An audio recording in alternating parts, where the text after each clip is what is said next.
Hello everyone, my self धीरज महतो। आप सभी का हमारे यूट्यूब चैनल में स्वागत है।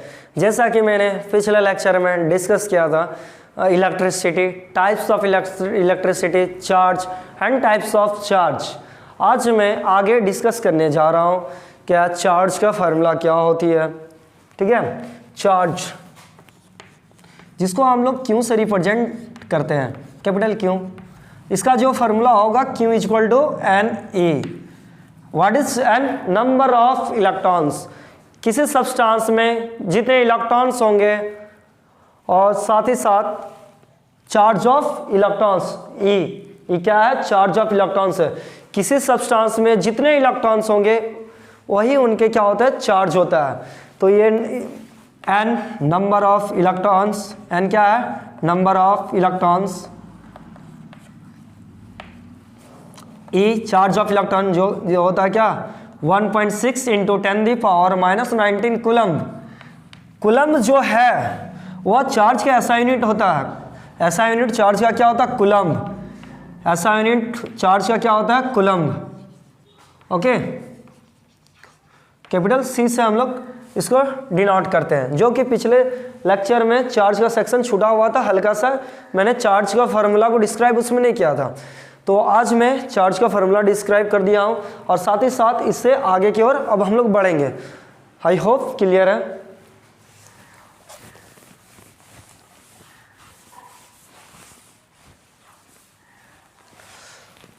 अब डिस्कस करते हैं इलेक्ट्रिसिटी के बेसिस पे किसी सब्सटेंस का क्लासिफाई।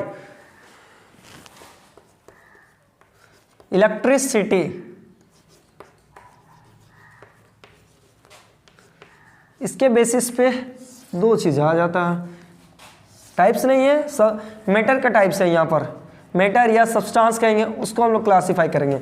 एक कंडक्टर होगा, क्या होगा? कंडक्टर। दूसरा जो होगा वह इंसुलेटर होगा। क्या होगा? इंसुलेटर। भाई कंडक्टर क्या होगी और इंसुलेटर क्या होगी? कंडक्टर जिस सब्सटेंस या जिस मैटर से इलेक्ट्रिसिटी पास होगा, जिस सब्सटेंस या जिस मैटर से इलेक्ट्रिसिटी पास होगा, वैसे सब्सटेंस को हम लोग कंडक्टर कहेंगे। ऐसे सब्सटेंस जिससे इलेक्ट्रिसिटी पास नहीं हो सकते हैं, जिस मैटर से इलेक्ट्रिसिटी पास नहीं हो सकते हैं, वैसे सब्सटेंस को हम लोग इंसुलेटर कहेंगे। क्लियर? क्या बताया मैंने अभी? जिस सब्सटेंस से या जिस मैटर से करंट इलेक्ट्रिसिटी यानी इलेक्ट्रिसिटी फ्लो होती है, तो इसे सब्सटेंस को कंडक्टर कहेंगे। यदि ऐसे सब्सटेंस जिससे इलेक्ट्रिसिटी फ्लो नहीं कर सकती, नहीं होगी, ऐसे सब्सटेंस को हम लोग इंसुलेटर कहेंगे। क्लियर है? अब आते हैं आगे। आप देखते हैं इलेक्ट्रिक पोटेंशियल क्या होगी और इलेक्ट्रिक पोटेंशियल डिफरेंस क्या होगी। बहुत आसान तरीके से electric potential and second electric potential difference.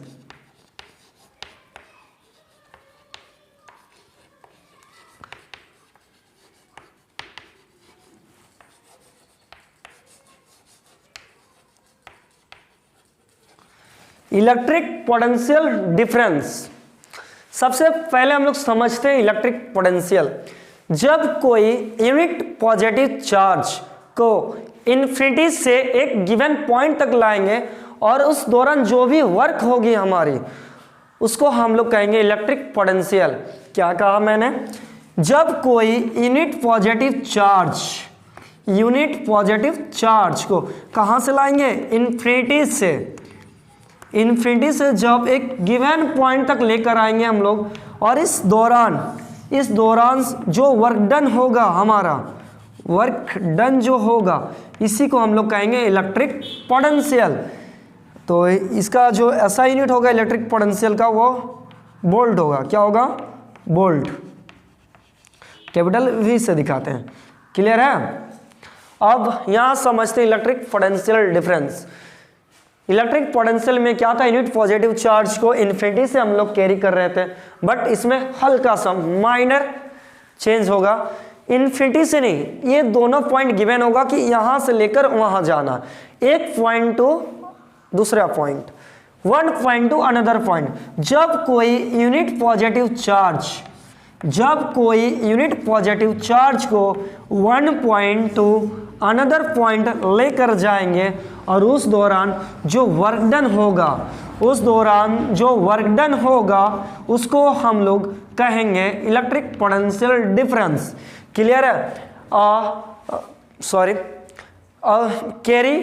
carry positive unit charge from infinity to a given point is then the total work done is called electric potential. But when carry a unit positive charge from point A to B, यानी one point to another point, then total work done is called electric potential difference.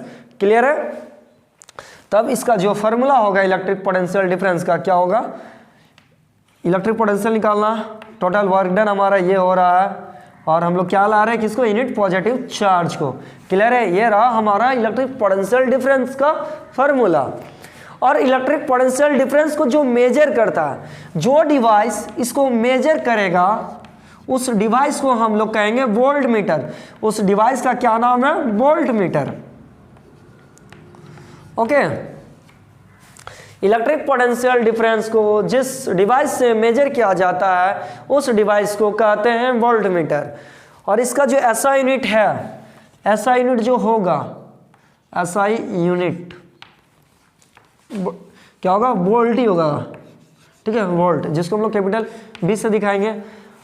Electric potential difference का एक और नाम है जिसको simply हम लोग use करते हैं होम में, या किसी को हम लोग बोलते हुए सुने होंगे, वोल्टेज। तो वोल्टेज ही है electric potential difference, voltage. Clear है? इलेक्ट्रिक पोटेंशियल डिफरेंस को ही वोल्टेज कहा जाता है। बहुत सारे ऐसे भी आते हैं क्वेश्चंस कि वोल्टेज और वोल्ट दोनों सेम होते हैं। नहीं, volt is unit end voltage is electric potential difference. मतलब वोल्टेज इलेक्ट्रिक पोटेंशियल डिफरेंस होता है और वोल्ट जो होता है उसका यूनिट होता है। तो यहाँ क्लियर रहना है। ओके, अब हम लोग समझते हैं इलेक्ट्रिक पोटेंशियल हो गया, इलेक्ट्रिक पोटेंशियल डिफरेंस हो गया। अब हम लोग आगे आएंगे। ठीक है,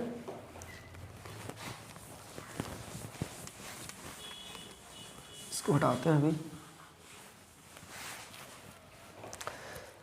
जब हमें 1 वोल्ट पोटेंशियल डिफरेंस डिफाइन करनी हो, कैसे डिफाइन करेंगे? जाहिर सी बात है, जब 1 यूनिट पॉजिटिव चार्ज को जितना लाने में जो वर्क होगा वो कितना वर्क होना चाहिए? 1 जूल। वर्क कितना होना चाहिए? 1 जूल। तभी हम लोग उसको कहेंगे 1 वोल्ट पोटेंशियल डिफरेंस। यानी जो वर्क डन होगा 1 पॉइंट से अनदर पॉइंट तक जो वर्क डन होगा वो कितना होना चाहिए? 1 जूल। 1 जूल। और पॉजिटिव चार्ज तो है यूनिट, यूनिट का मतलब 1। यदि वर्क डन हमारा 1 जूल होता तब हम लोग उसको कहेंगे 1 वोल्ट पोटेंशियल डिफरेंस। क्लियर है?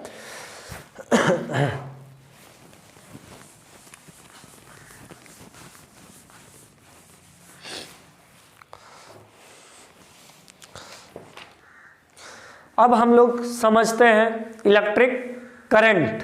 इलेक्ट्रिक करंट क्या होती है?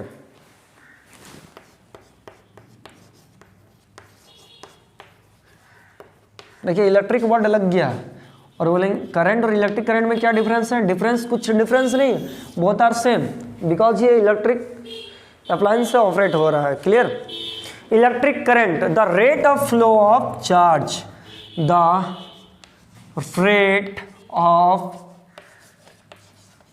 फ्लो ऑफ चार्ज, इसको हम लोग कहेंगे इलेक्ट्रिक करंट। चार्ज कहिए या और इलेक्ट्रॉन, कहीं इलेक्ट्रॉन भी आ जाए तो सोच लेना है कि वो करंट होगा, बिकॉज इलेक्ट्रॉन जो होता है वो क्या होता है? चार्ज में ही तो प्रेजेंट होता है। Q equal to N E. Q equal to क्या होता है? N E. क्या इलेक्ट्रॉन का फ्लो होगा तो क्या चार्ज उसमें डेवलप नहीं होगा? ऑब्वियसली होना ही है। यदि इलेक्ट्रॉन का फ्लो हो रहा दैट्स मीन्स चार्ज का फ्लो हो रहा, और चार्ज का फ्लो को ही क्या कहेंगे हम लोग? Electric current. रेट। और ध्यान देने वाली बात है, जब भी रेट ऑफ आपको दिखाई मिले, जब भी रेट ऑफ दिखाई मिले तो जाहिर सी बात है एक दिमाग में रखना कि टाइम से डिवाइड होना है। ओके, इलेक्ट्रिक करंट जिसको हम लोग आई से रिप्रेजेंट करते हैं, इलेक्ट्रिक करंट को किससे हम लोग रिप्रेजेंट करते हैं? आई, कैपिटल आई से। ये रिप्रेजेंटेशन ही बहुत इंपॉर्टेंट है। ये जो रिप्रेजेंटेशन होता है सिंबल, इलेक्ट्रिक करंट का सिंबल क्या होगा, चार्ज का सिंबल क्या होता है, एन क्या होता है, ई क्या होता है, ये सब न्यूमेरिकल्स बनाते टाइम सबसे इंपॉर्टेंट पहलू होता है। ओके, इलेक्ट्रिक करंट क्या बोले? Rate of flow of charge, ये रहा टाइम से डिवाइड। क्लियर है? और इलेक्ट्रिक करंट को जिस डिवाइस से हम लोग मेजर करते हैं, जिस डिवाइस से मेजर किया जाता है इलेक्ट्रिक करंट के, उस डिवाइस का नाम है एमीटर। क्लियर है? ऐसा यूनिट जो होता है करंट का, वो होता है एम्पियर। क्या होता है? एम्पियर, जिसको कैपिटल ए से रिप्रेजेंटेशन किया जाता है। अब एम्पियर, इसका मतलब हम लोग कह सकते हैं चार्ज, चार्ज का क्या होता है? कूलम, टाइम का क्या होता है? सेकेंड। मतलब 1 एम्पियर जो होगा कूलम पर सेकेंड के इक्वल होगा। यहाँ याद रखने वाली चीज़ है, 1 एम्पियर चार्ज होगा कूलम पर सेकेंड होगा। ठीक है, 1 एम्पियर जो होगा वो कूलम पर सेकेंड के इक्विवेलेंट होगा, मतलब कूलम पर सेकेंड को ही एम्पियर कहा जाता है। अब एग्जाम में जो आते हैं डिफाइन करने के लिए आते हैं, डिफाइन यूनिट ऑफ करंट, यानी जाहिर सी बात है सीधा सीधी नहीं बोल के थोड़ा उसको घुमा दिया जाता है कि डिफाइन करना है यूनिट ऑफ करंट। तो सबसे पहले जानना है कि करंट का यूनिट क्या होता है। करंट का जो यूनिट होगा वो एम्पियर होता है, और 1 एम्पियर को डिफाइन करना। तो 1 एम्पियर कब होगा? जब चार्ज भी हमारा 1 होना चाहिए और टाइम कितना? 1 होना चाहिए, या फिर इक्विवेलेंट में लेंगे, रेशियो हमेशा 1/1 आना चाहिए। चार्ज और टाइम का रेशियो 1:1 होना चाहिए। जब 1 सेकेंड में 1 कूलम चार्ज फ्लो होता है तब हम लोग कहते हैं उसको 1 एम्पियर करंट। क्लियर है? ये होना चाहिए 1 कूलम, और ये कितने टाइम में होना चाहिए? 1 सेकेंड में, तब हम लोग कहेंगे 1 ampere. Clear? Okay,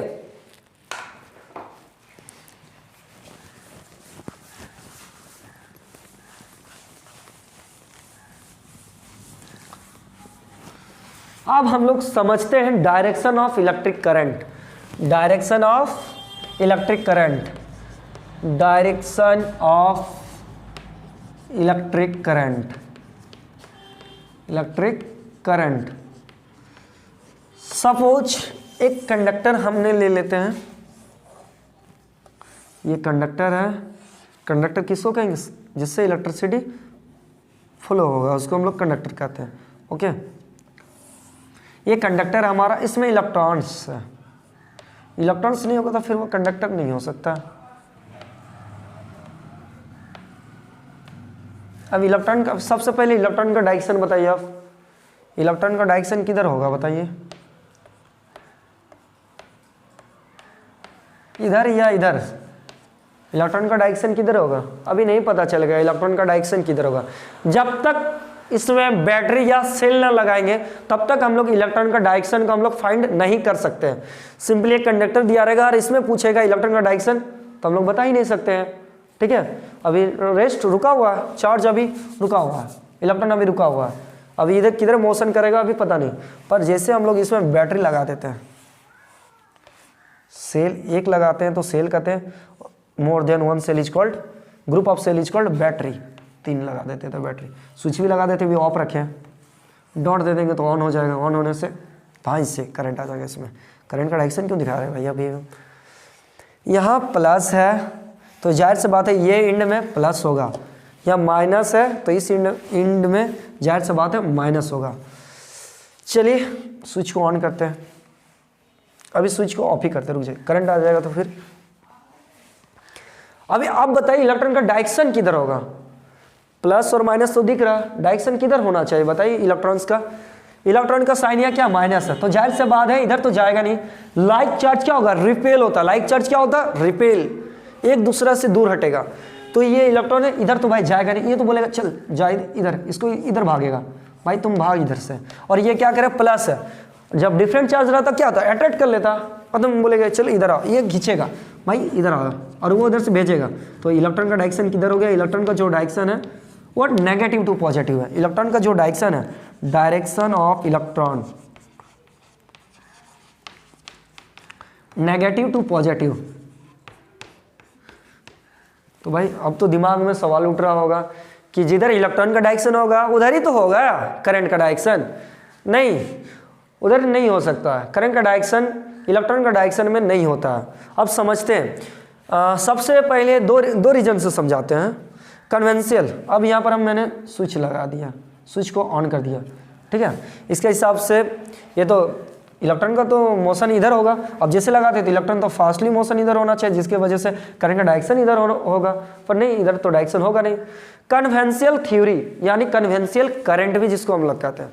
conventional theory क्या कहता है, नेचर में जो कि अप्लाई हुआ, शुरुआत से भी नेचर में अप्लाई हो रहा कि एयर जो फ्लो होने वाले, एयर हो गया, वाटर हो गया, क्या होता है, higher concentration to lower concentration flow होते हैं। कौन? एयर। मतलब लो से हाई कभी फ्लो नहीं होते, हमेशा जो होते हैं higher concentration to lower concentration.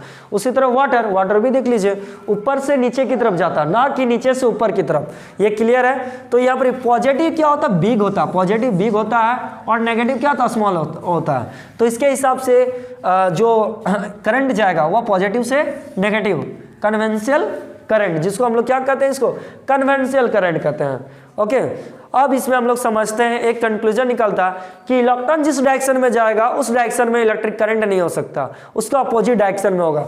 Electric current का जो डायरेक्शन होगा opposite to the direction of electron, मतलब डायरेक्शन ऑफ करंट जो होगा पॉजिटिव टू नेगेटिव। हमेशा हम लोगों को माइंड में ये रखना है कि जो करंट का जो डायरेक्शन होगा ऑलवेज पॉजिटिव टू नेगेटिव। यानी हम लोग कह सकते हैं इलेक्ट्रॉन का डायरेक्शन यदि इधर होगा तो करंट का डायरेक्शन इधर होगा, यदि इलेक्ट्रॉन का डायरेक्शन इधर होगा तो करंट का डायरेक्शन इधर होगा। मतलब जो जिस डायरेक्शन से इलेक्ट्रॉन का डायरेक्शन आ रहा है, इलेक्ट्रॉन का डायरेक्शन जिधर से आएगा उधर करंट का डायरेक्शन नहीं होगा, उसका अपोजिट डायरेक्शन में करंट का डायरेक्शन होगा। क्लियर है। अब हम लोग समझते हैं आगे।